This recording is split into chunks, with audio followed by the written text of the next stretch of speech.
আজ আমাদের সঙ্গে অতিথি হিসেবে আছেন জনাব আনিস আলমগীর, আপনাদের সবারই খুব পরিচিত মুখ, সাংবাদিক, লেখক। জনাব আনিস আলমগীর, আমি শুরুতে আপনাকে একটা ব্যক্তিগত প্রসঙ্গ নিয়ে কথা বলতে চাই। আমরা দেখেছি যে আপনি সোশ্যাল মিডিয়ায় খুবই সক্রিয়, নানা বিষয়ে আপনি লেখেন, রাজনীতি, সমাজনীতি, নানা রকম বিষয়। রিসেন্টলি আপনার একটা পোস্ট দিয়ে আমি দেখলাম যে বেশ বিতর্ক পোস্ট, মানে আপনার তুলে নেওয়া পোস্ট, আপনি একটা পোস্ট দিয়েছিলেন, আবার সেটাকে উঠিয়ে নিয়েছেন, এটা নিয়ে নানা ধরনের কথাবার্তা। আমি আপনার মূল পোস্টটা দেখিনি, কিন্তু পরে তুলে নেওয়ার পর যে বিতর্ক, সেই বিতর্কটা আমি ফলো করেছি। আচ্ছা, একটু ছোট আমি করে আপনার ব্যাপারে মানুষের আগ্রহ আছে, আমি কি না, জানতে না, চাই না, যে বিষয়টা পোস্টটা আমি ব্যাখ্যা কি? করি।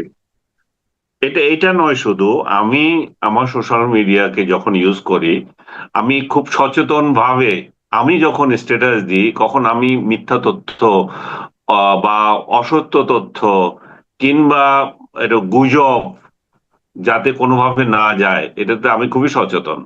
আমি জীবনে কেউ বলতে পারবে না যে আমি কোনদিন কোনো আমার স্ট্যাটাসে গুজব ছড়িয়েছি। রিসেন্টলি দুইটা ঘটনা ঘটেছে, দুইটাই পত্রিকায় নিউজ এসেছিল। রিসেন্টলি মানে একটা 2-3 মাস আগের একটা ঘটনা, পত্রিকায় একটা নিউজ এসেছিল। ওই পত্রিকা নিউজটা দিয়ে আমি ইয়ে করেছিলাম, ওটা ছিল কি বার্তা জানি, একটা পত্রিকা। সঙ্গে সঙ্গে আমাকে বললো যে কথাটা ঠিক না, এটা ডোনাল্ড ট্রাম্পকে নিয়ে ইয়ে করা হয়েছে, এটা মজা করা হয়েছে। তো ট্রাম্পকে নিয়ে একটা মজা স্টোরি ছিল, সেটা আমি সঙ্গে সঙ্গে ইয়ে করে দিয়েছি, হাইড করে দিয়েছি। ডিলিট আমি করি না, আমি হাইড করি, হাইড করে দিয়েছি। এইটা নিয়ে এই যে রাজাকারদের, আমাদের রাজাকারদেরই বলবো এটা, যে একটা ইয়ে আছে আপনার ফ্যাক্ট চেকিং অর্গানাইজেশন আছে, একটা দা ডিসেন্ট, আর একটা হচ্ছে রিউমার স্ক্যানার। এই দুইটা আমাদের এই যে স্বাধীনতা বিরোধী চক্র কি করছে না করছে, তাদের বিরুদ্ধে কেউ যখন কিছু বলে, সেটাকে ফ্যাক্ট চেক করার জন্য সঙ্গে সঙ্গে ঝাঁপিয়ে চলে আসে। হ্যাঁ, কদরউদ্দিন নামে এক এক ব্যক্তি এটা চালায়, যে যে আবার ওই ডাস্টবিন শফিকের ঘেটু পুত্র হিসাবে মানে সোসাইটিতে পরিচিত। সে এটা নিয়ে রিপোর্ট করে দিল, হাইড করলেন আনিস আলমগীর, এবং আমাকে নিয়ে বাজে বাজে কথা উপমা দিয়ে দিয়ে। হ্যাঁ, আমি ওর বিস্তারিত আর কিছু যাই যে না, হাইড করবো না কেন? একটা তথ্য যদি ভুল হয়, একটা ফান স্টোরি ছিল, আমি এটা ফান স্টোরি না, এটা বাংলাদেশের একটা নিউজ পেপার এটাকে ইয়ে করেছে, রিপোর্ট করেছে। তো সেটা যদি ভুল হয়, আমার কি উচিত সেটা দিয়ে দেওয়া, যে ওই নিউজ পেপার করেছে বলে আমি আমার ওয়াল থেকে সেটা আমি প্রচার করতে থাকবো? তা তো না। আমি উইদিন 5 মিনিটস এটা ফেলে দিয়েছি, এটা 5 মিনিটসে ফেলে দিলেন উনি। তারপর আরেকটা 2 দিন আগে একটা ঘটনা ঘটলো, যে লন্ডনে হাসনাতের যে সভা, সেখানে এক ব্যক্তি ছিলেন, তার চেহারা ইয়ের সঙ্গে মিলে, আপনার চৌধুরী মঈনুদ্দিন, যেটা বুদ্ধিজীবী হত্যাকাণ্ডে অভিযুক্ত এবং এখন পলাতক, এবং অভিযুক্ত মানে কি, হতে দণ্ডিত, মৃত্যুদণ্ড প্রাপ্ত সেই লোক। এবং এটা কে কে প্রচার করলো সেটা বললো জুলকার নাইন শাহের। সে লন্ডনেই থাকে, সে সবসময় এমন সব তথ্য দেয় যেটা নতুন মানে চিন্তার খোরাক যোগায় অনেকের। আমি আমি নিজেই তার প্যানেলিস্টে আছি, আপনিও দেখেন তার স্টোরি। জি। তার স্টোরি ঢাকার পত্রিকায় লিড স্টোরি হয়েছে, এমনও আছে। তো আমি তার ইয়েটা দেখে, এটা কালের কণ্ঠ এটা নিয়ে আবার নিউজ করলো। তো আমি লিখলাম যে যাহা জামাত তাহাই এনসিপি, 2 লাইনের আমি একটা স্ট্যাটাস দিলাম, যে ওই ভদ্রলোক এখানে ছিলেন। ও, তো পরে আমাকে লন্ডন থেকে একজন ফোন করলো, জানিস ভাই এটা ও, এই লোক আরেক লোক। আমি সঙ্গে সঙ্গে এটা হাইড করে দিয়েছি। এটা কি নিউজ করলো? আনিস আলমগীর তার ইয়ে হাইড করে দেবো? শত শত লোক তো তার তার স্টোরি কিল করে দিচ্ছে, আমি হাইড করলাম বা কিল করলাম, এটা কেন নিউজ হবে?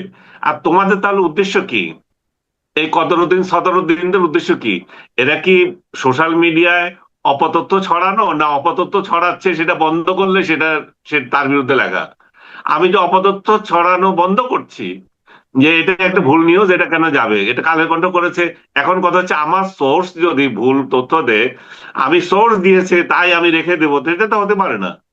সোর্স ভুল হইতে পারে, সোর্স ভুল করছে, আমিও কেন ভুল করব? আমি তো করবো না। আমি নিজে কোনোদিন ভুল করছি কিনা, কোনোদিন আমি অপতথ্য ছড়াইছি কিনা, সেটা দেখাও।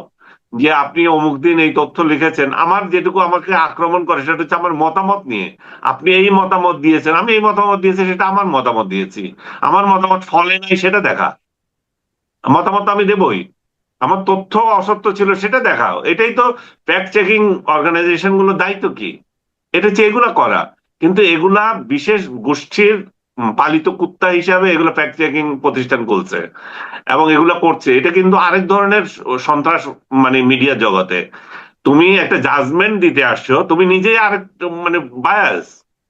এগুলো তো আমি তো মনে করি যে এগুলো আরো আরো ছড়ানো দরকার। যেমন বাংলা, ইন্ডিয়াতে অল্টার নিউজ যেটা আছে, খুবই জনপ্রিয় একটা প্রতিষ্ঠান, সেটাকেও বিজেপিরা খুব অ্যাটাক করে তার লোকদেরকে।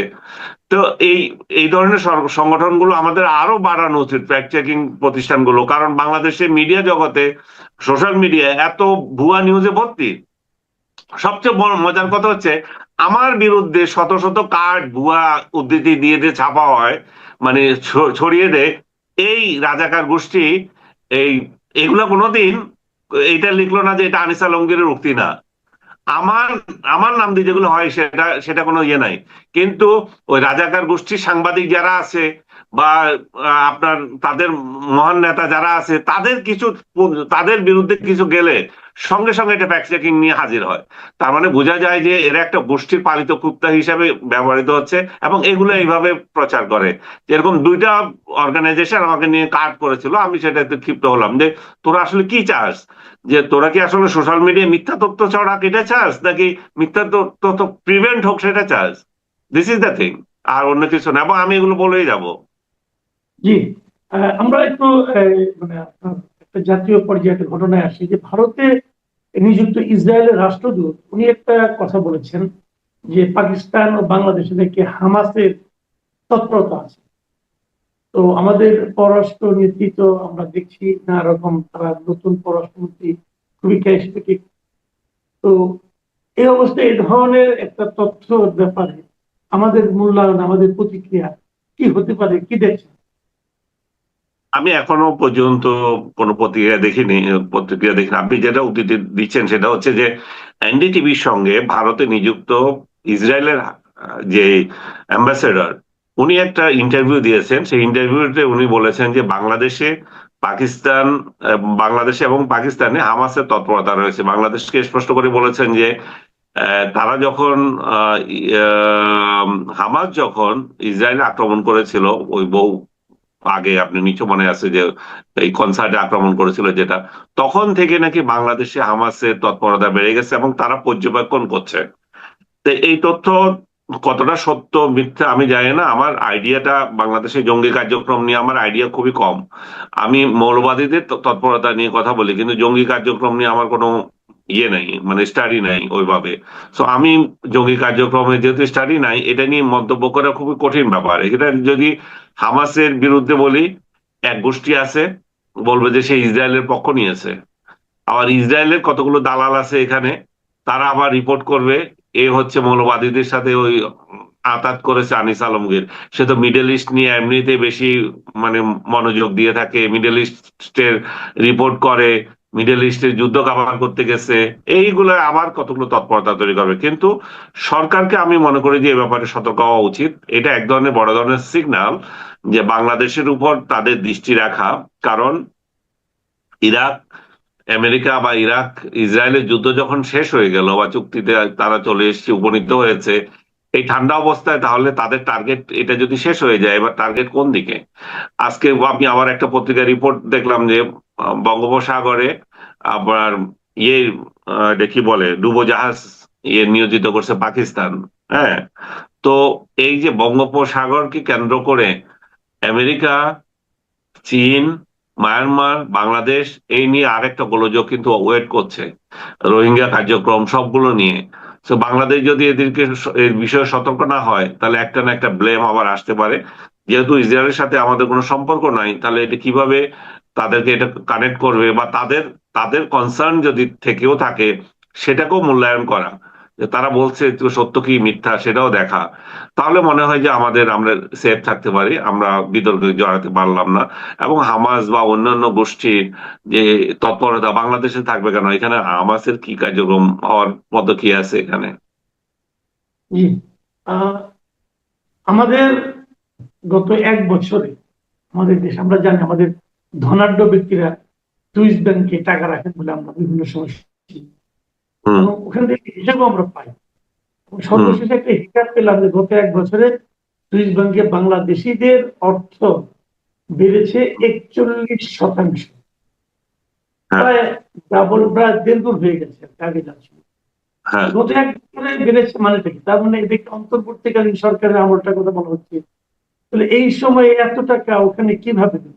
আগে তো না আমরা আওয়ামী লীগারদের দোষ দিতাম, হ্যাঁ, এখন এই তথ্যটা আপনার কাছে কেমন মনে হচ্ছে? আর এটা তো আনইউজুয়াল একটু।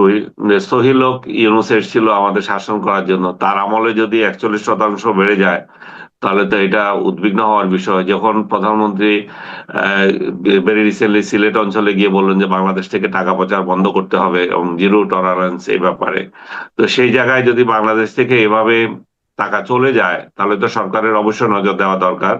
এবং সুইজারল্যান্ডের ব্যাংকগুলোতে 2025 সালের যে ব্যক্তি প্রতিষ্ঠানের নামে থাকা অর্থ যেটা ছিল সেটা 41% বেড়ে যাওয়া, এটা তো মানে বাংলাদেশের অর্থনীতি নিয়েও টানাটানির অবস্থা। যদিও টাকার অঙ্কে যদি হিসাব করি এমন কিছু না, কিন্তু বাংলাদেশ থেকে এভাবে টাকা যাওয়া, এটা প্রমাণ করে যে গোপনে মানুষ যে টাকা পাচার করছে এবং গোপনে যে বাংলাদেশের অর্থ বাইরে চলে যাচ্ছে সেটা তো প্রতিরোধ করতে হবে। এবং এটা বাংলাদেশি টাকায় প্রায় 12,600 12,700 আর 60 কোটি টাকা। এটা কিন্তু কম হিসাবে করলে একেবারে কম না, আবার ইগনোর করলে ইগনোর করা যায়। কিন্তু ইগনোর করব কোন জায়গায়? আমরা হচ্ছে অর্থটা বিষয় না, বিষয়টা হচ্ছে যে বাংলাদেশ থেকে এভাবে টাকা চলে যাচ্ছে, সেটা হচ্ছে বিষয়। সেই বিষয়ে আমার মনে হয় দৃষ্টি দেওয়া উচিত।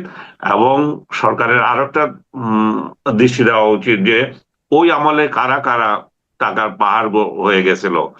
যে আওয়ামী লীগ আমলে তো হয়েছিল, আওয়ামী লীগের পরে যে যে টাকার পাহাড় কারা গড়ে তুলেছিল এবং কি পদ্ধতিতে গড়েছিল, এগুলো বলেও আমি কি লাভ? আমি তো জানি না, কারণ ইনুস যত এই বাটপারটার বিরুদ্ধেই তো সরকার কোনো পদক্ষেপ নেয় নাই। তো বাটপারের সহযোগীদের বিরুদ্ধে নিবে সেটা তো আমরা বিশ্বাস করি না।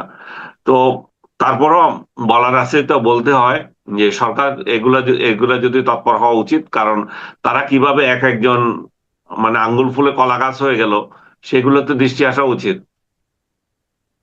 জি, আমি একটা আহ, রাজনৈতিক প্রসঙ্গ নিয়ে আলোচনা করে আজকে আলোচনা শেষ করতে চাই। সেটা হুম, হলো যে গত কয়েকদিন ধরে দেশের সরকারের ক্যাবিনেটের একজন প্রতিমন্ত্রী মিস্টার মীর হুম। সাহেব, তাকে নিয়ে নানা ধরনের আলোচনা হচ্ছে এবং হ্যাঁ, আমাদের স্বরাষ্ট্রমন্ত্রী নিজে একটা জনসভায় প্রধানমন্ত্রীর উপস্থিতিতে বলেছেন যে তিনি নাকি সবচেয়ে পাওয়ারফুল প্রতিমন্ত্রী এবং ওনার এলাকায়, ওনার যে নির্বাচনী এলাকা, সেখানে নতুন গঠিত 4টা ইউনিয়ন পরিষদের নামকরণ পর্যন্ত ওনার সন্তান অথবা ওনার পরিবারের লোক অথবা ওনার বাড়ির নাম, এটা নিয়ে উনি নানা ধরনের ব্যাখ্যা দিয়েছেন। আরো আগে থেকে বিতর্ক হচ্ছিল। সবশেষ যেটা দেখলাম আজকে, যে এই যে সংসদীয় কমিটি যেগুলো আছে সেগুলোতে সাধারণত কোনো মন্ত্রী প্রতিমন্ত্রীরা থাকেন না, কিন্তু অর্থ বিষয়ক যে অর্থ মন্ত্রণালয় সংক্রান্ত যে সংসদীয় কমিটি, সেখানেও এই প্রতিমন্ত্রী আছেন।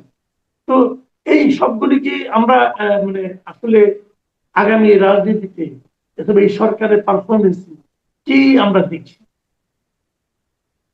এই সরকারের পারফরমেন্সের দিক থেকে আমি মনে করি যে প্রথম যদি কোনো বিতর্ক এবং আহ বিব্রতকর পরিস্থিতি ঘটনা ঘটে, আমি বললাম যে শাহ আলম কাণ্ডটাই ঘটেছে। কারণ আপনি দেখতে পাচ্ছেন যে প্রধানমন্ত্রী স্বয়ং তার মায়ের নামে প্রতিষ্ঠান করতে আপত্তি করেছিলেন।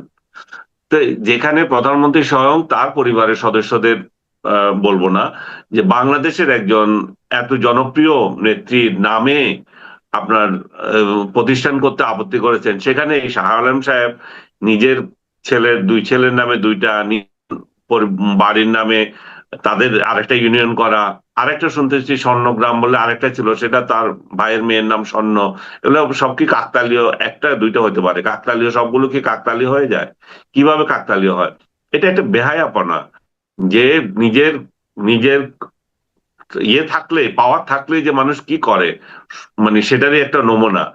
কারণ এর আগে দেখেন শেখ হাসিনার আমলে বারবার ইয়ে হয়েছে, এটা সমালোচনা হয়েছে, উনি তার আত্মীয় স্বজন মা বাবার নামে এত প্রতিষ্ঠান করেছেন, সেগুলো কয়েকশো, এগুলো নিয়ে সমালোচনা হয়েছে, এবং সমালোচনাটা এত তীব্র হয়েছে যে এই সরকার আবার, ইউনূস সরকার আবার সবগুলো মুছে দিয়েছে। এটা আরেকটা অকাম করেছে যে তাদের নামে কিছুই থাকতে পারবে না। মানে প্রতিহিংসা কোন পর্যায়ে গেলে ইউনূসের মতো বাটপার এগুলো করে, যে বঙ্গবন্ধুর নামে ইভেন বঙ্গবন্ধু এভিনিউ সেটা থাকবে না, কার নামে থাকবে? আবরারের নামে। সে এরকম অসভ্যতা ইউনূস যেগুলো করে গেছে সেটা দৃষ্টান্ত রয়ে গেছে, যে এখন যদি এই ভদ্রলোক এগুলা করে, এগুলা যে থাকবে তার কোনো নিশানা আছে? তাও তো নাই। কিন্তু কথা হচ্ছে উনি ক্ষমতা পেলে এগুলো করবেন কেন? এবং আমি আজকে দেখলাম একটা সোশ্যাল মিডিয়া আরেকজনের স্ট্যাটাসে দেখলাম, উনি একটা স্কুলের নাম করেছেন নিজের নামে।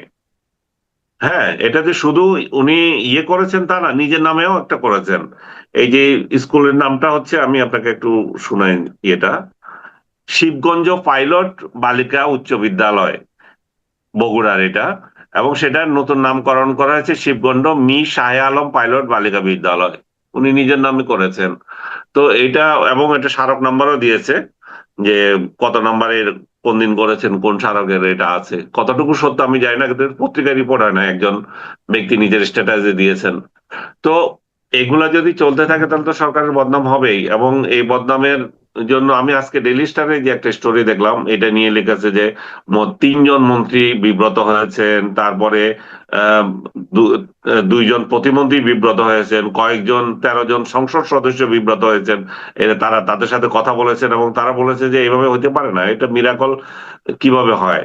এবং তারা জানান যে আহ, ঘনিষ্ঠ সম্পর্ক রয়েছে এই প্রধানমন্ত্রীর সঙ্গে, সেটারই হয়তো ফায়দা লুটতেছে প্রধানমন্ত্রীর সঙ্গে। এবং 3জন মন্ত্রী বলছেন যে এই বিতর্ক উপেক্ষা করা এখন সরকারের জন্য কঠিন হয়ে দাঁড়িয়েছে। এটি মন্ত্রিসভার ভিতরে উদ্বেগ সৃষ্টি করেছে। যে চট্টগ্রামের একজন মন্ত্রী নাম প্রকাশ করার সাথে বলছেন যে আমাদের প্রধানমন্ত্রী যেখানে নিজের মায়ের নামেও কোনো প্রতিষ্ঠানের নামকরণ করতে চান না, সেখানে ব্যক্তিগত সংশ্লিষ্টতা রয়েছে এমন বিষয়ে মন্ত্রীর বেশি সাবধান থাকা উচিত। এবং সংসদে বিদ্রুপের সুরে কথা না বলে শাহ আলমের উচিত ছিল বিষয়টি যথাযথভাবে ব্যাখ্যা দেওয়া। তো এই যে আমি যেটা আগে বলেছিলাম যে উনি নিজেও তো চান না, এটা মন্ত্রীও বলতেছে, আমার উনার প্রধানমন্ত্রী নিজে যেটা চান না সেটা এখানে করতেছে। তো আমার মনে হয় যে সরকারে যারা থাকে তাদের সতর্ক থাকা উচিত, এমন সব কর্মকাণ্ড করা উচিত না যেটা দিয়ে সরকারকে ডুবানো যায়। এখন কয়েকদিন আগে আরেকটা ঘটনা ঘটলো দিল্লিতে যাওয়া নিয়ে। এই যাওয়ার দিল্লি অপমান করেছে, কিন্তু আমরা নিজেরা কেন সতর্ক হই নাই যে যাওয়ার ক্ষেত্রে? আমরা কেন লাল পাসপোর্ট নিয়ে যাই নাই? আমরা কেন সার্ক স্টিকার নিয়ে যাচ্ছি? আমরা কেন যে ধরনের একটা অনুষ্ঠান যেখানে মন্ত্রী মন্ত্রী যাওয়ার কথা না, উপদেষ্টা যাওয়ার কথা না, এটা অফিসিয়াল পর্যায়ের অনুষ্ঠান, সেখানে কেন আমাদের এত বড় ব্যক্তি চলে যাচ্ছেন? সবচেয়ে বড় কথা যে শেখ হাসিনার পররাষ্ট্র নীতিকে নত জানু বলে যারা মানে গলা ফাটিয়ে ফেলেছে। তো এই ঘটনায় কি হয়েছে? এই ঘটনা এখনো পর্যন্ত ভারত কি ব্যাখ্যা দিয়েছে যে কেন জাহিদুর রহমানকে তারা ভিতরে ঢুকতে দেয় না? আমি কোথাও পাইনি, আপনি পেয়েছেন? না, না, না, পাইনি। তার মানে কি দাঁড়ানো, আপনি কতটা নত জানু? আপনার আপনার একটা মন্ত্রী, প্রতিমন্ত্রী পর্যায়ের ব্যক্তিকে ভারত ঢুকতে দেয় নাই, সেটার কোনো ব্যাখ্যা ভারত দিচ্ছে না।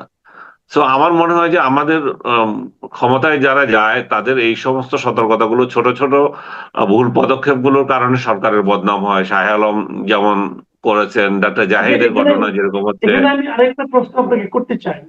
সেটা হলো, আপনি কি জানেন উনি তো একটা অনুষ্ঠানে যোগ দিতে যাচ্ছিলেন, সেখানে ওনার প্রতিনিধি দলে আরো 2জন সদস্য ছিলেন। তারা হ্যাঁ। আগে বেরিয়ে গিয়েছিলেন, উনি পরে আর যান।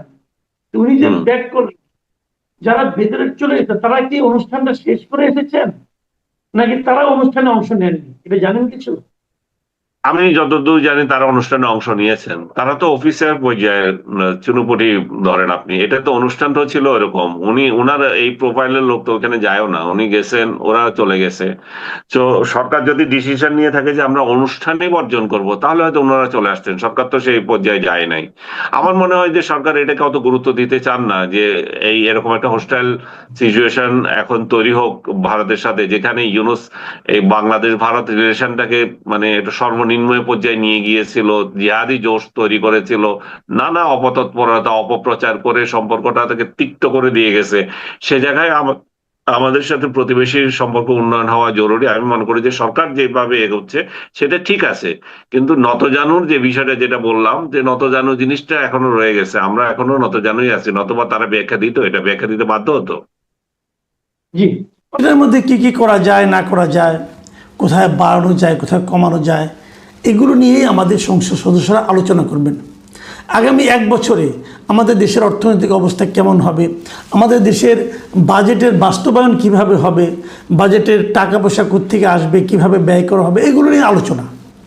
তার মধ্যে খোশালাপ হচ্ছে, তার মধ্যে এলোমেলো আলাপ হচ্ছে, তার মধ্যে হাস্যরস হচ্ছে। আমি মাঝে মাঝে খুব চিন্তাই করি যে এই যে যারা সংসদ সদস্য হয়েছেন, যাদের হাতে আমাদের দেশের ভাগ্য, ওনারাই ঠিক করবেন আমাদের ভাগ্য কি হবে, আমাদের আগামী বছরে যে আমরা থাকবো, দেশে বাস করব, জিনিসপত্র কিনব, রাস্তাঘাটে চলাচল করব, কোনটা কেমন হবে এটা ওনারা সিদ্ধান্ত নেবেন। কিন্তু ওনারা বসে আসলে কি আমাদের কথা ভাবছেন? ওনারা আসলে কার কথা ভাবছেন? মানে এক একজনের কথাবার্তা শুনলে পরে মাঝে মাঝে মাথা গরম হয়ে যায়। আমি জানি না আপনাদের কি হয়, আমার গরম হয়ে যায়। পররাষ্ট্রমন্ত্রী উনি দেখলাম গতকালকে বলতেছেন যে যুক্তরাষ্ট্রের সঙ্গে আমাদের চুক্তি, বাণিজ্য চুক্তি কত ভালো হয়েছে, এটা হলে আমরা কত ভালো থাকবো, কত ধনী হয়ে যাব, মানে উদ্ভট উদ্ভট সব যুক্তি দিলেন। এগুলো নিয়ে আজকে আলাপ করার ইচ্ছা ছিল, কিন্তু এটা নিয়ে আমি আগামীকালকে আলাপ করবো বলে ঠিক করেছি। দেখি যদি আগামীকাল অন্য কোনো সাবজেক্ট না থাকে, এটা নিয়ে আলাপ করার ইচ্ছা আমার আছে। কিন্তু আজকে আমি একটা অত্যন্ত হালকা বিষয় নিয়ে কথা বলতে চাই, সংসদের এই বিষয়। সংসদে জামাতে ইসলামের সংসদ সদস্য, চাঁপাইনবাবগঞ্জ 2 আসনের সংসদ সদস্য মোহাম্মদ মিজানুর রহমান, তিনি একটা কথা বলেছেন। তিনি বলেছেন যে সংসদ সদস্যদের জন্য যে ফ্ল্যাটগুলো বরাদ্দ দেওয়া হয়েছে, সেই ফ্ল্যাটে একটা করে ওয়াশিং মেশিন, মাইক্রো ওভেন দেওয়ার কথা বলা হচ্ছে। উনি চেয়েছেন যে একটা করে ওয়াশিং মেশিন দেওয়া হোক, মাইক্রো ওভেন দেওয়া হোক, এবং জানলার পর্দাগুলো, দরজার পর্দাগুলো দেওয়া হোক। এটা নিয়ে অনেক কথা। এটা নিয়ে আন্দালিব রহমান পার্থ, যিনি নাকি সরকারি দল যেটা আছে সেই জোটের একজন মেম্বার, তিনি নানা ধরনের কথা বলেছেন। বলেছেন যে ওনার না হয় এগুলো আমি দিয়ে দেব। প্রধানমন্ত্রীকে উনি উদ্দেশ্য করে বলেছেন আপনি বরং ওনাদের সংসার টংসার গুছিয়ে দেন। এগুলো নানা ধরনের কথা। স্পিকার এই 2 পক্ষের বক্তব্য মাঝামাঝি থেকে যেটা বলার চেষ্টা করেছেন, এই ধরনের কথা সংসদে না বলাই ভালো ছিল, কিন্তু বললেও যে খুব একটা অন্যায় হয়েছে তা না, কিন্তু এটা নিয়ে বিতর্ক না হয় ভালো, মানে এই কথাটা বলে উনি ব্যাপারটা ম্যানেজ করার চেষ্টা করেছেন। আচ্ছা, আপনারা ম্যানেজ করেন। সরকারি দলের সঙ্গে বিরোধী দলের মধ্যে প্রেমের সম্পর্ক গড়ে তোলার জন্য স্পিকার অনেক চেষ্টা করবেন, আগামীতেও করবেন, আমাদের কোনো আপত্তি নাই, আপনারা প্রেম করেন, কোনো প্রবলেম নাই। বাট আমার কথাটা হলো, আমাদের মতো সাধারণ মানুষ এই এমপি সাহেবদের এই সমস্ত আলোচনায় কতটুকু স্বস্তি বোধ করেন, কতটুকু আনন্দ অনুভব করেন, অথবা কতটুকু বিরক্ত হন? আপনি এমপি হয়েছেন, সংসদ সদস্য হয়েছেন, মানে জনপ্রতিনিধি। যে জনগণের প্রতিনিধি আপনি কেন হয়েছেন? নিজের অর্থনৈতিক সুবিধা ভোগ করার জন্য? আপনি কি জনপ্রতিনিধি হয়েছেন আপনাদের নিজের ব্যক্তিগত জীবনযাপন, সাংসারিক জীবনযাপনকে স্মুথ করার জন্য? আপনি যে এলাকার জনপ্রতিনিধি, ওই এলাকার একজন মানুষও যদি কষ্টে থাকে, তাহলে আপনি কিভাবে আনন্দ থাকতে চান? আপনারা আমার এই কথাটা বলুন। একটা বাড়ির গৃহকর্তা, সেই বাড়িতে ওই যে 3 জন সন্তান, তার যদি না খেয়ে থাকে, গৃহকর্তা কি পোলাও কোরমা দিয়ে ভাত খাবেন? নিজেদের দায়িত্বের কথা একবার ভাবেন। আপনাদের কিন্তু দায়িত্ব দেওয়া হয়েছে, আপনার জামাতে ইসলামের লোক, ঠিক আছে, তার মানে আমি মনে করি ইসলামের কথাটা আপনারা ভালোভাবে মানেন। ইসলাম ধর্মে কি এটা অনুমোদন দিবে আপনাদেরকে যে আপনি যাদের প্রতিনিধি তাদের কষ্টের কথা না ভেবে আপনি আপনার সুযোগ সুবিধার কথা ভাবছেন? আপনারা একটা ফ্ল্যাট পেয়েছেন এমপি হওয়ার কারণে। যতদিন এমপি থাকবেন ততদিন এই ফ্ল্যাটে আপনি থাকবেন। কারণটা কি? কারণ আপনি চাঁপাইনবাবগঞ্জ থেকে তো ঢাকায় এসে থাকতে পারবেন না, এখানে আপনার 1 মাস 2 মাস অধিবেশন চলবে। কোথায় থাকবেন আপনি? ওকে, আপনি একটা ফ্ল্যাটে থাকবেন, আপনার বউ বাচ্চা নিয়ে এসে এখানে আরামে থাকবেন। তো ওইখানে যখন থাকতেন তখন আপনাদের সংসারের যা জিনিসপত্র ওগুলো কি সরকার কিনে দিত নাকি আপনি চালাতেন? এবং আপনাদের যে বেতনটা দেওয়া হয়, বেতনের সঙ্গে ভাতা যেগুলো আছে, সেগুলোর মধ্যে অনেক কিছু আছে রে ভাই, সেগুলো তো আপনি এই মাসেও পাবেন। জনগণের জন্য যেগুলি করবেন সবগুলি এই মাসেও পাবেন। আপনি যে কদিন অধিবেশনে চলবেন সেই বেতন ভাতা আপনি পাবেন, এবং কি পাবেন না পাবেন এগুলি জেনেই তো আপনি এসেছেন। আমাদের মনে আছে ইলেকশনের আগে 2025 সালের আপনার নভেম্বর মাসে আপনাদের দলের পক্ষ থেকে, জামাতে ইসলামের পক্ষ থেকে আপনারা বলেছিলেন, ঘোষণা দিয়েছিলেন আপনারা সরকারি প্লট নেবেন না, আপনারা সরকারি গাড়ি নেবেন না, আপনারা কিন্তু শুল্কমুক্ত গাড়ি নেবেন না, আপনি বলেছিলেন। আমরা হাততালি দিয়েছিলাম। আমরা ভেবেছিলাম এবার বোধ করে আমরা জামাতের এমপিদের পাচ্ছি যা নাকি নির্লোভ, যা নাকি জনগণের কথা ছাড়া আর কারো কথা ভাববে না। ইলেকশন হয়ে গেল। ইলেকশনের পর আমরা দেখলাম যে বিএনপির এমপিরাও বললো তারাও নাকি শুল্কমুক্ত গাড়ি নেবে না। আমরা আরও খুশি হলাম, ভাবলাম এবার তাহলে সরকারি এবং বিরোধী দল উভয় পক্ষ থেকেই যে সংসদ সদস্য আসছেন এরা নির্লোভ, এরা গাড়ি নিচ্ছেন না। তারপর আমরা দেখলাম খোদ প্রধানমন্ত্রী বললেন যে প্রধানমন্ত্রীর জন্য যে গাড়ি উনি সেটা নেবেন না, সরকারিভাবে যে তেল বরাদ্দ করা হয় মন্ত্রীদের জন্য, প্রধানমন্ত্রীর জন্য, উনি সেই তেল নেবেন না। উনি সরকারিভাবে তাকে যে ড্রাইভার দেওয়া হয় সে ড্রাইভার নেবেন না, ড্রাইভারের বেতন উনি নিজের পকেট থেকে দেবেন। এগুলো যখন বললেন আমরা আরও আশান্বিত হলাম। যা হোক, এবার আমরা একটা সংসদ পেয়েছি, এবার আমরা একটা ক্যাবিনেট পেয়েছি যারা জনগণের কাছ থেকে নিতে আসেনি, বরং জনগণকে কিছু একটা দিতে এসেছে। তারপর আস্তে আস্তে কী দেখছি আমরা, প্রথম দেখলাম যে উপজেলায় আমার একটা বসার জায়গা লাগবে। কেন ভাইয়া আপনার বসার জায়গা লাগবে কেন? আপনার উপজেলার কাজটা কি? আপনি আইন প্রয়োগ করবেন। স্থানীয় সরকারের জন্য আপনাদেরকে, এই এমপিদেরকে স্থানীয় সরকার উপদেষ্টা বাড়ানো হয়েছে। আমার এটা অন্যায় হয়েছে। স্থানীয় সরকারকে স্থানীয় সরকারের মতো চলতে দেওয়া উচিত। সেখানে ওনার একটা উপজেলা কমপ্লেক্সের একটা অফিস বানানো হবে। দেখলাম যে এই বাজেটে অফিসের জন্য অর্থ বরাদ্দ রাখা হয়েছে, জনগণের অর্থ, কিন্তু এমপি সাহেব বসবে ওখানে যে। আবার দেখলাম এক সংসদ সদস্য উনি বলছেন আমাকে একটা গাড়ি দেওয়া হোক, আমরা উপজেলায় চলাফেরা করব। আমরা ভাবি কি আপনারা করেন কি? সবশেষে দেখলাম যে উনি এখন ওয়াশিং মেশিন চান, ওভেন চান, পর্দা চান। তারপরে বলবে আমার বাসায় বাজারটা করে দিয়েন আপনারা, সরকারকে বলবে বাজার। দেখেন এই ব্যক্তি, এই এমপি সাহেব উনি কিন্তু বাজেট নিয়ে আলোচনা করতে যেয়ে বলছেন যে বাজেটের এত টাকা কোত্থেকে আসবে, এই টাকা ঋণ করে আনতে হবে, বিদেশ থেকে ঋণ করতে হবে। তো উনি তো সবই জানেন, তারপর ঋণের টাকায় ঘি খাবেন? আপনি তো ঋণের টাকায় ঘি খেতে যাচ্ছেন। আপনি যান, যদি আপনাকে এখন উনি আবার ওনার পক্ষে ওনার দলের যিনি মানে প্রধান ডক্টর শফিকুর রহমান, যিনি বিরোধী দলের নেতা, তিনি বলছেন উনি তো নিজের জন্য চান নাই, সকল এমপির জন্য চেয়েছেন। আরও ভয়ঙ্কর কথা, ওনার জন্য চাইলে কত টাকা লাগতো? আর যদি এটা 350 এমপিকে দেওয়া হয় তাহলে কত টাকা লাগবে? টাকার বলেন আপনি। বলবেন আমি ঋণ করে আনবো, এই ঋণ শোধ করবে কি? আপনি করবেন না আমরা করব?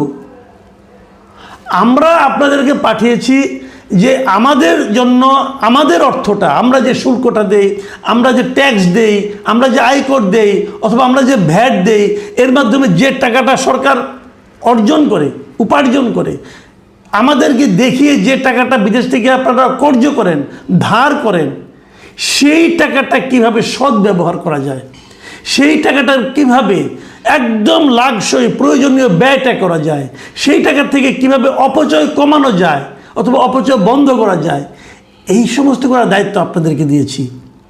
আপনারা জানেন টাকাটা লোন করে আনা হচ্ছে, তারপরে আপনারা অবুঝের মতো বলতেছেন আমাকে ওভেন দেন, আমাকে ওয়াশিং মেশিন দেন, আমাকে জানলার পর্দা দেন। মানে আপনাদের নজরটা কোন দিকে, আমরা এটা বোঝার চেষ্টা করতেছি। আবার এটাকে ডক্টর শফিকুর রহমান সাফাই গাচ্ছেন যে সবাইকে দেন।